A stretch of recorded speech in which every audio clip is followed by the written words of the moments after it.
സംവിധായകൻ രഞ്ജിത്തിനെതിരെ ലൈംഗിക പീഡന പരാതിയുമായി യുവാവ്.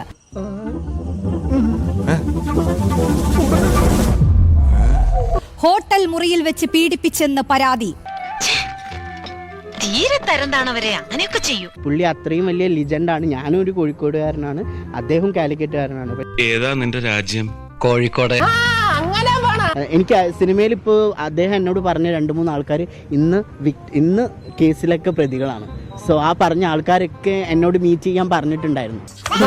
കണ്ടാലേ അറിയാം പ്രകൃതി വിരുദ്ധത്തിന്റെ ആൾക്കാരാണെന്ന്. അപ്പോൾ പുള്ളി രഞ്ജിത്ത് അവിടെ നിൽക്കുന്നുണ്ട്. അപ്പോൾ പ്രൊഡക്ഷൻ കൺട്രോൾ എൻ്റെ അടുത്ത് വന്ന് ചോദിച്ചു, മമ്മൂക്കനെ കാണണമെന്ന് ചോദിച്ചു. അവൻ പറഞ്ഞത് ശരിയായിരിക്കോടെ? എന്ത് വീണ്ടും കിസടിക്കാൻ തന്നെ മുറിയിലോട്ട് വിളിച്ചു പോയത്? അപ്പൊ ഞാൻ ഓഫ് കോഴ്സ് അത്രയും ആൾക്കാരുടെ നിന്ന് എന്നെ മാത്രം വിളിച്ചിട്ട് അങ്ങനെ ചോദിക്കുമ്പോൾ ഒബിയസ്ലി നമുക്കത് ഹാപ്പി ആണല്ലോ.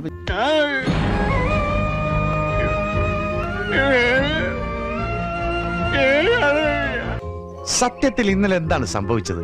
പക്ഷെ ഏതൊരു പയ്യന്മാരെ പോലെയും ഞാനും ഒരുപാട് ആഗ്രഹിച്ചു. ഓഫ് കോഴ്സ് സിനിമയിൽ ഒരു ചാൻസ് കിട്ടുമല്ലോ, ഇത്രയും വലിയൊരു ഡയറക്ടർ ഇൻവൈറ്റ് ചെയ്തല്ലേ. മോഹൻ, നിങ്ങൾ നടനാവണമെന്ന് നിങ്ങൾ തീരുമാനിച്ചിട്ടുണ്ടെങ്കിൽ ഞാൻ കഴിച്ചു. അതിനുശേഷമാണ് പുള്ളിയുടെ അപ്രോച്ച് ഒക്കെ മാറിയത്. പുള്ളി എന്നോട് ന്യൂഡാവാൻ പറഞ്ഞു. ഒന്ന് കുനിഞ്ഞു. ഏതോ ഒരു അജ്ഞാത ശക്തി, പിന്നൊന്നും ഓർമ്മയില്ലടോ. സോ അദ്ദേഹത്തെ ബന്ധപ്പെട്ട് കഴിഞ്ഞാൽ സിനിമയിൽ ഒരു അവസരം ലഭിക്കും എന്നുള്ള രീതിയിലാണ് ഞാൻ അദ്ദേഹത്തെ ബന്ധപ്പെടുന്നത്.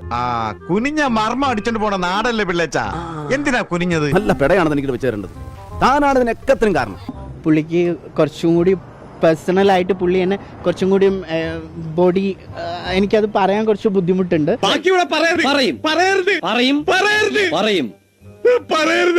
എന്റെ മനസ്സിൽ അദ്ദേഹത്തിന് ഒരു ഇതുണ്ടായിരുന്നു, ഒരു പൗരുഷമുള്ള ഒരു വ്യക്തി അത്ര. പക്ഷെ പുള്ളി പറഞ്ഞ കാര്യങ്ങളും എന്നോട് ചെയ്യാൻ പറഞ്ഞ കാര്യങ്ങളും വളരെ ടെറിബിൾ ആയിരുന്നു.